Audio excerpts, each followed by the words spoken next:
Good morning and welcome to the podcasting monologue that is the voiceover for the Barracks newsletter.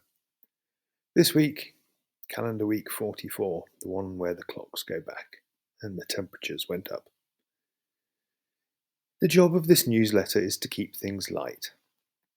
I've heard from many people that they enjoy the Monday morning regularity of it popping into the inbox. I might not always hit the tone that I'm going for, but as yet I think I've kept it more pastoral than doomer. Why do I mention this? I guess it's because the doomer vibes are hitting heavily today. Or, in other words, if you're here for the "it has been a quiet week at the barracks," then you should probably keep away from my Twitter for a couple of days. Excuse me. In the infinite daisy chain which is known as getting things done, I spent a lot of this week working on the pomegranate trees which I started 3 years ago. You may remember that I'm growing them from seeds from a shop-bought fruit. Of 300 seeds, about 60 germinated, of which 15 are still going. They're only about 20-25 centimetres tall, still in pots, and need to come inside during the winter.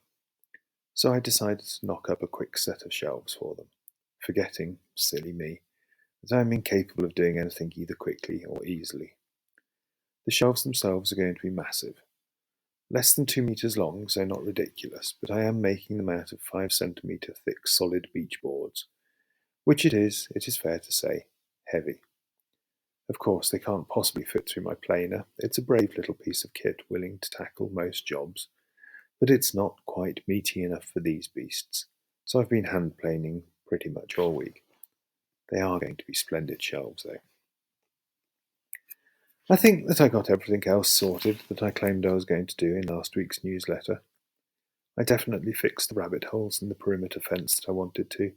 I raked a lot of leaves, I canned a lot of carrots, and made 15 pots of that bean, carrots, tomato sandwich spread I was banging on about. It turned out okay, to be honest. I'm looking forward to tucking into it when winter really sets in. Did I do the chilies this week as well, or was that last week? I think it must have been this week. I made a dozen pots of pickled chilies, some with onions, and it probably wasn't quite a dozen, but they'll be great in a month's time. By the time I'm finishing them off, probably around April, they should be super spicy. This week, more of the same, raking and mowing, more carrots, and spending more time with the piggers. They're doing great, by the way. Thanks for asking. They're eating way more whole foods than horse muesli at the minute, carrots and fodder beets, and they got another load of acorns this week. I really need to find somewhere to get some straw for them for the winter, but their bellies are doing very well right now. I have an idea for Halloween photos of them, which isn't in this newsletter because I thought it was tomorrow, not today. Sorry. And with that, I shall go and give them their breakfast and say toodle-pip for now. Sending pirating love to all corners. Your Pirate Ben. XOXO.